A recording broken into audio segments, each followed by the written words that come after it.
السلام عليكم. أبو مليكة أوس بن جرول، والملقب بالحطيئة، أشهر الهجائين في العصر الإسلامي.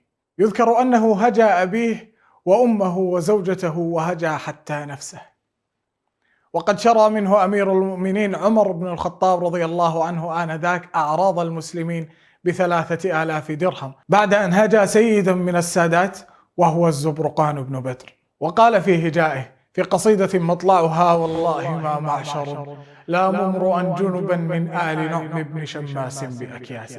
قال فيها بيت هو الذي أغضب الزبرقان بن بدر واشتكاه به إلى أمير المؤمنين عمر الخطاب. قال: دع المكارم لا ترحل لبغيتها واقعد فإنك أنت الطاعم الكاسي. حبسه أمير المؤمنين رضي الله عنه آنذاك، وكان عمر بن الخطاب رضي الله عنه يسن سكينا ويوهمه أنه سيقوم بقطع لسانه، فجزع لذلك الحطيئة وقال: يا أمير المؤمنين، والله لقد هجوت به أمي وأبي وزوجتي ونفسي.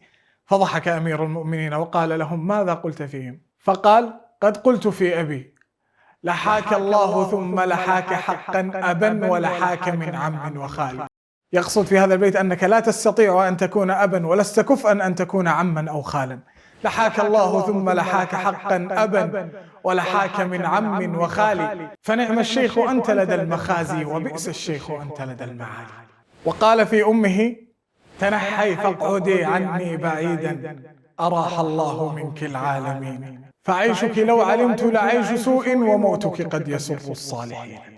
وقال فيها: جزاك الله شرا من عجوز ولقاك العقوق من البنين.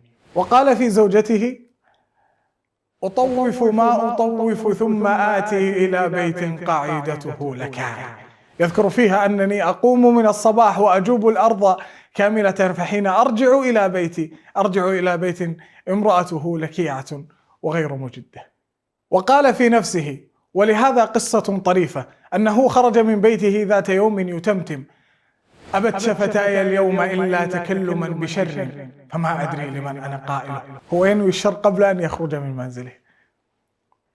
فحين رأى انعكاس وجهه في بئر قال: أرى لي وجها قبح الله خلقه فقبح من وجه وقبح حامله.